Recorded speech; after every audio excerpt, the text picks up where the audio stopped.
While all Virgos are said to be detail-oriented, analytical, and perfectionist, did you know there's actually 3 different kinds of Virgos you can be? Watch this video where we're going to break down what these 3 kinds of Virgos are so you can find out which one you are.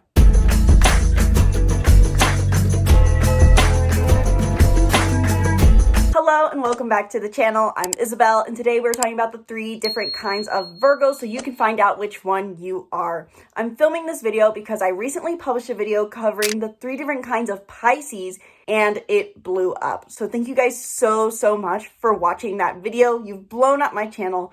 Deeply appreciated. And so it seems like there's an interest for more information on the 3 different kinds of each zodiac sign, what each decan of each zodiac sign means. So I couldn't go through all the comments on that video because there's just too many to count, but I did see that Fiery Phoenix 8910, I believe, commented that they wanted to see a video on the Virgo Decans. So we're starting there. Let me know in the comments below if you want a certain decan of each zodiac sign covered, and I will be sure to film a video on that.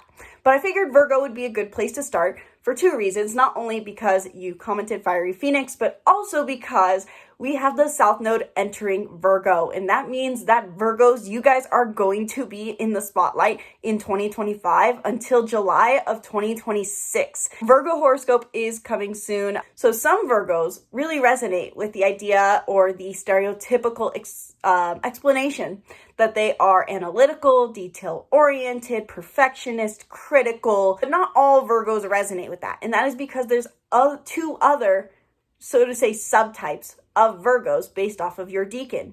So in this video specifically, I'm going to cover what a decan is, what these 3 kinds of Virgos are, and what specifically each strength and challenge is going to be based off of your decan of Virgo, and how to actually practically apply this knowledge at the end of this video. So if you want to know what to do with this knowledge, watch through to the end. So first things first, what is a decan? Each zodiac sign, there being 12 zodiac signs, has 30 degrees of its sign. So Virgo has 30 degrees within its chart. Hence why if you look at a zodiac wheel like this, you see the little spokes going into each zodiac sign. And so with there being 30 degrees of each zodiac sign, we can basically divide this into 3 segments of 10 degrees. And these 10 degrees basically represent 3 different subtypes of that zodiac sign. So Virgo has 3 different subtypes within its 3 segments of 10 degrees, English. So basically, each decan of each sign is going to have a different planetary ruler based off of the next element of that sign that we encounter. So these different planetary rulers within the 10 degrees of their segment of each decan is going to influence your personality and give it a slightly different emphasis. Granted, they're all still Virgos, but there's different ways that Virgo energy can be expressed. So now that you kind of have an introduction to the decans, let's dive into what are the 3 different kinds of Virgos, because if this decan concept is a little bit confusing, it'll make more sense when we put it into specific terms for each kind of Virgo. If you were born between August 23rd and September 1st, you are a first decan Virgo. Or in other terms, if you have any planet between 0 and 10 degrees of Virgo, you're going to have a first decan Virgo placement. This is the stereotypical Virgo because it's ruled by the traditional ruler of Virgo, which is Mercury. And this emphasizes the end of Virgo, which is all about how we perceive the world.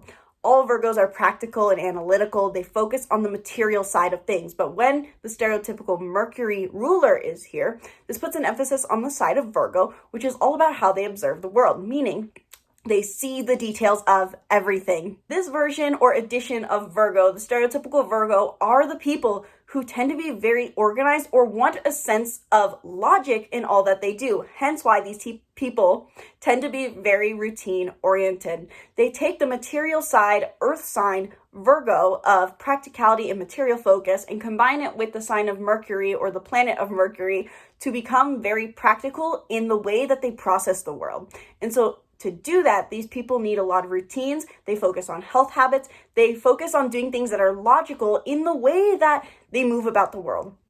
I thought it was funny because I wanted to get a second approach or second interpretation on the decans, and I actually used ChatGPT for this. And it said that this kind of Virgo is intelligent. And I actually am going to disagree with that. Not because you guys aren't intelligent, but to say that one sign is intelligent and the others are not is inaccurate. What this really more so means, and I think what ChatGPT was trying to get at, is that these signs are very intellectual.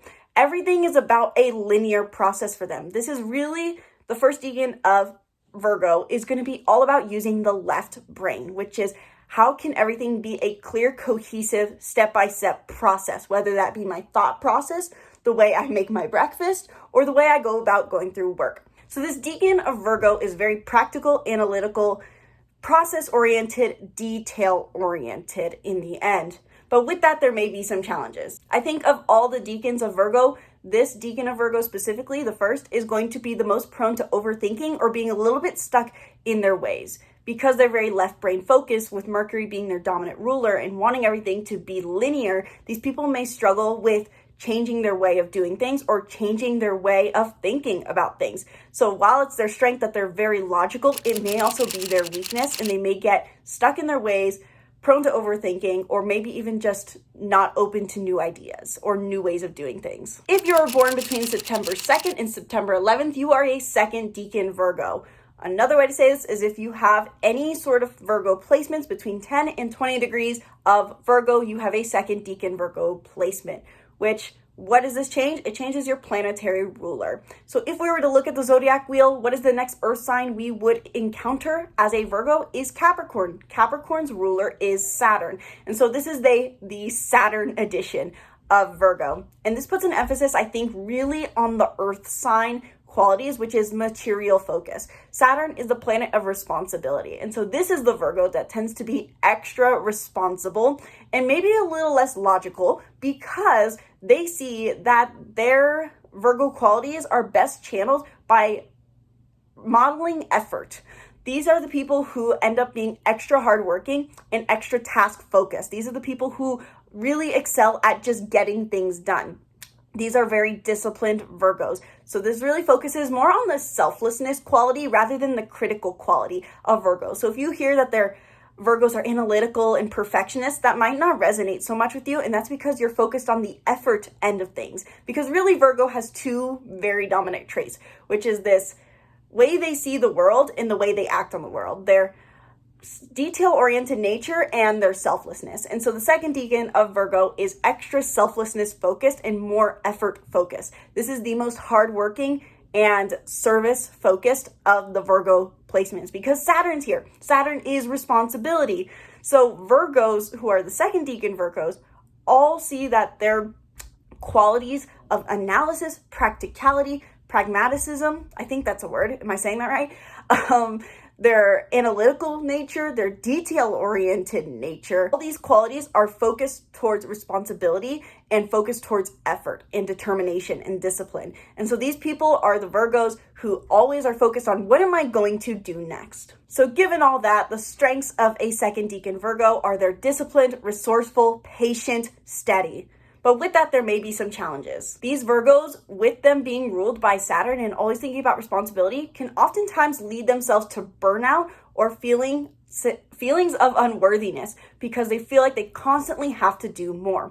And this can also turn into just an emotional burnout where they become perfectionist and overly critical or bitter. It's actually very similar in a way, I would think, too, of I've been learning more about the fact that I am a projector in human design, and it sounds very similar in the fact that these people, while they're great at doing things, they may overdo things because they're doing the wrong things, and this could lead them to becoming very, very bitter people.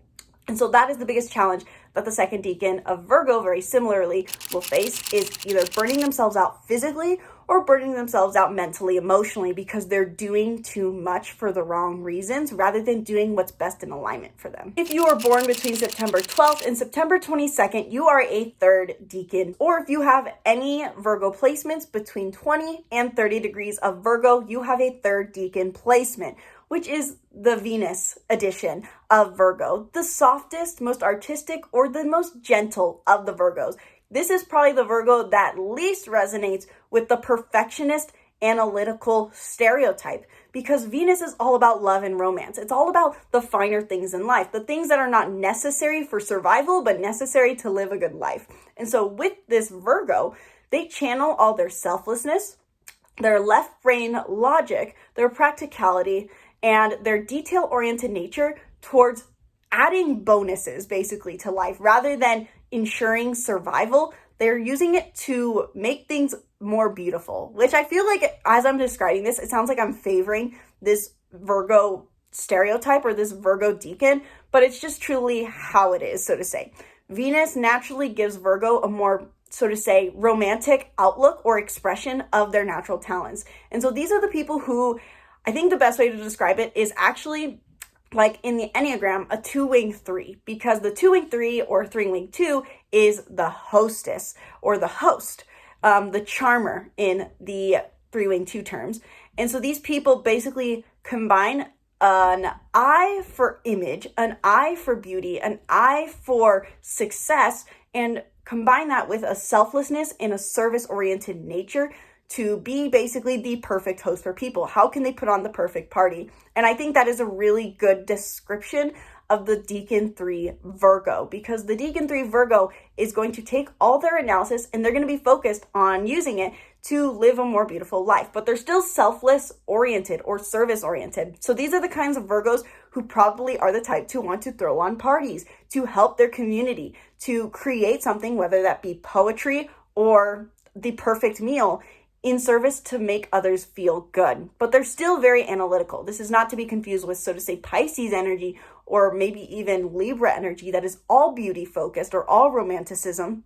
They're still left brained dominant, so to say. They're still logical, they're still analytical, and so they're going to have an eye for detail to make things more beautiful. Another way I would put this into specific terms would be an interior designer. That would be probably the epitome of a Decan 3 Virgo, in the sense that they have to have an eye for detail and think about the logic of how's this house going to be functional, but also how's it going to be aesthetically pleasing. In the end, this Decan of Virgo is very charming, very diplomatic, very artistic, very detail-oriented, very welcoming, very warm. But with that, they may have some challenges. Those challenges may be that they are overly accommodating, maybe trying too hard to people please, or maybe even losing themselves for the sake of selfless service.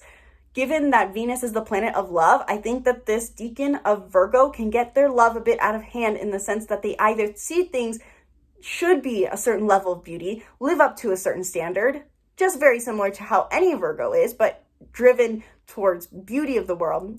They can get too focused on achieving this perfect beauty, or on the other hand, they may be too giving with their love, maybe trying to get more love.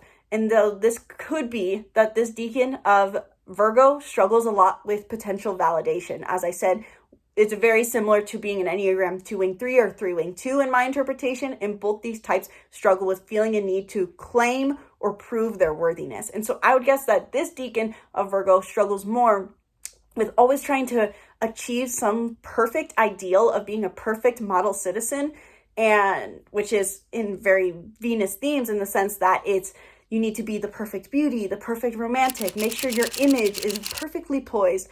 And yet at the same time, as much as this is a strength for your beauty, you may also feel like you're never quite achieving what is this perfect role model role. Now that you know the 3 different kinds of Virgos and what Decan of Virgo you are, what do you do with this knowledge? Because while astrology is all fun, it is great, it's cool to learn about which Decan you are, we can actually use this practically to help us either improve ourselves or just improve our self-love and self-care. And that is what I use personally astrology for. So what my piece of advice would be, and what I'm currently doing with learning about my Decans, and what I recommended in my last video about the Decans of Pisces, is taking into account your biggest strength and challenge. An example, if you are a second Decan Virgo who is ruled by Saturn, you know that your strengths are going to be that you're extra hardworking and have a lot of effort that you can put into things. And you should play to that strength based off of what planet and house this said planet is in the second Decan of Virgo. You can use that in your career, in your relationships, to align with your strengths. But also taking into account your challenge, which is going to be maybe burning yourself out. We can use the Decans to basically get a better look at what our strengths are and how we can channel these to better align in our careers and in our lives and in our relationships, but also to take into account what we may be challenged the most with, because not all Virgos are going to struggle necessarily with the same kinds of criticism or same kinds of perfectionism or the same kinds of selflessness. And which Decan you are can kind of tell you which traits you need to overcome more. and we can figure out how we can overcome them, how we can better bring balance to ourselves and to our charts. So let me know in the comments below, what decan of Virgo are you? Is it your sun placement, your moon placement? Is it your rising? How do you interpret your strengths? Where do you get to use them? And what are you struggling with? And how are you going to better work to overcome your challenges and embrace your strengths? Let me know in the comments below, and please let me know if you enjoyed this video on the deacons. There are 12 zodiac signs. That's a lot of videos to film. Can't get them all up at once. So let me know if you like these videos on the deacons, what deacons you want to hear about next. Do you want to hear about the Aries deacons, the Gemini, the Aquarius? Comment below, what do you want to hear about next? Which decan? Or do you want to hear about something completely different? Is there a question that you've asked on this channel that I have not answered? It's possible it got buried. Do you want to hear about Lilith next? Do you want to hear about the North Node? Are you curious for horoscopes for 2025 for your sign and I haven't covered it? Let me know what you want to hear about in the comments below. I appreciate you guys' feedback so much. And I do, as much as I miss a lot of comments, try my best to go through all of them. And if I see a question, I do my best to answer it. So let me know what you want to hear about in the comments below. I want to dive deeper into your chart and how these deacons affect you and your life and your best career paths and all of that, what you should do with your chart. Feel free to book a reading down below where we dive deep in 1 hour into your unique birth chart placements as well as your unique personality type combination. So Enneagram, numerology, Myers-Briggs, we can cover it all. The sky is the limit. Whatever you want to do in these readings, we dive deep. So book a reading down below. And if you're not ready for a reading yet, I do also have the following offerings. One, you can check out my workbooks and ebooks down below where I have workbooks on Venus, Black Moon Lilith, and soon to come, the deacons. So stay tuned, subscribe to the channel, and turn on post notifications where I will be making announcements at the end of all my videos for when this deacon workbook is launched. I am also offering 2025 astrology coaching. So if you are someone who wants to use your chart and the 2025 astrological transits to your benefit to get in alignment with what the stars are inviting you to do and also use it to manifest and achieve your desires, whether that's a new relationship, a new career, or something completely different, 2025 astrology coaching is for you, so you can check that out down below. And if you're more of the learn it yourself type, but you want to dive deeper into astrology, learn astrology on your own, master astrology, check out my course, The Master Astrologer, down below, where I teach you everything that I've learned about astrology in a clear, cohesive fashion, all in one place, so that you can master the stars. Links are all in the description below. Go down there, check everything out, and be sure to subscribe to the YouTube channel and stay tuned for more videos breaking down the stars and more. Thank you guys so much for watching this video. Sincerely hope you enjoyed. Once again, my name's Isabel, and from my heart to yours, namaste.